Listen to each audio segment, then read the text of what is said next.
যদি কারো শরীরে এই তিনটি চিহ্ন দেখতে পান বুঝে নিবেন ওই ব্যক্তি জাহান্নামী। জাহান্নামী ব্যক্তিদের শরীরে দুনিয়াতেই তিনটি চিহ্ন ফুটে ওঠে এবং এই তিনটি চিহ্ন যদি আপনার অথবা কোনো ব্যক্তির শরীরে দেখতে পান বুঝবেন ওই ব্যক্তি মহাপাপী এবং তার জন্য জান্নাত হারাম। কি সেই তিনটি চিহ্ন তা জানতে হলে দেখতে থাকুন আজকের ভিডিও। প্রিয় দর্শক, আপনি যদি হযরত মুহাম্মদ সাল্লাল্লাহু আলাইহি ওয়াসাল্লামের উম্মত হয়ে নিজেকে ভাগ্যবান মনে করেন অবশ্যই আলহামদুলিল্লাহ কমেন্ট করবেন।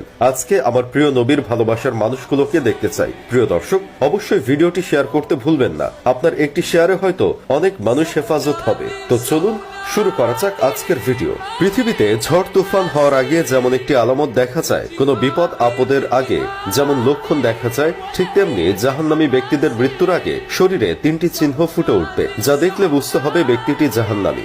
জাহান্নামী ব্যক্তিদের শরীরে প্রকাশ পাওয়া চিহ্নের মধ্যে প্রথম চিহ্নটি হলো তার চেহারা কালো হয়ে যাওয়া। আল্লাহ তাআলা প্রত্যেকটা মানুষকে আল্লাহ প্রদত্ত নূর দ্বারা সৃষ্টি করেছেন, কিন্তু যে ব্যক্তি একটানা পাপ কাজ করতে থাকবে আল্লাহ তাআলা তার চেহারা থেকে রহমতের নূর উঠিয়ে নেয়। তাই যে ব্যক্তির দেখবেন দিন দিন চেহারা কালো হয়ে যাচ্ছে, ফ্যাকাশে হয়ে যাচ্ছে, দেখতে ভালো লাগছে না, বুঝে নেবেন ওই ব্যক্তিটি পাপ বেশি করে এবং এ কারণেই তার চেহারা থেকে আল্লাহ প্রদত্ত নূর উঠিয়ে নিয়েছেন। যাদের চেহারা জন্ম থেকেই কালো তাদের চেহারার ভিতরেও দেখবেন একটি মাধুর্য আছে, চেহারার মধ্যে উজ্জ্বলতার ভাব আছে, একটু মায়াবী বর্ণ আছে। এটা হয় তখনই যখন সেই ব্যক্তির উপরে আল্লাহ প্রদত্ত নূর থাকে এবং এই নূর থাকার ফলে ওই মানুষটিকে সুন্দর লাগে। 2 নম্বর হলো ওই ব্যক্তি যাকে মানুষ ঘৃণা করে, অর্থাৎ ঘৃণিত চোখে দেখে। প্রিয় দর্শক, আল্লাহ যদি কোনো বান্দাকে পছন্দ না করেন তাহলে তাকে আসমানের ফেরেশতারাও পছন্দ করেন না, এমনকি জমিনের ফেরেশতারাও তাকে অপছন্দ করে। হাদিস শরীফে উঠে এসেছে, আল্লাহ তাআলা যখন কাউকে অপছন্দ করেন তখন তিনি জিবরাইল আলাইহিস সালামকে বলেন, আমি অমুক বান্দাকে পছন্দ করি না, আমি তার উপর অসন্তুষ্ট।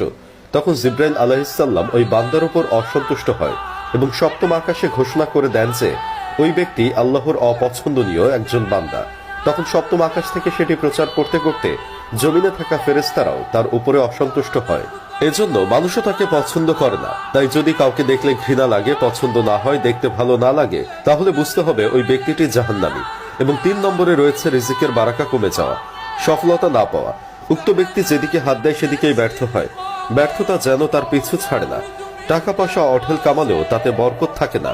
গচ্ছিত টাকা কিভাবে খরচ হলো তার হিসাব সে রাখতে পারে না।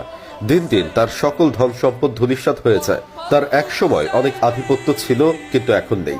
এরকম কেউ হলে বুঝতে হবে ওই ব্যক্তির উপর আল্লাহ সন্তুষ্ট নয়, বরং ওই ব্যক্তি জাহান্নামী।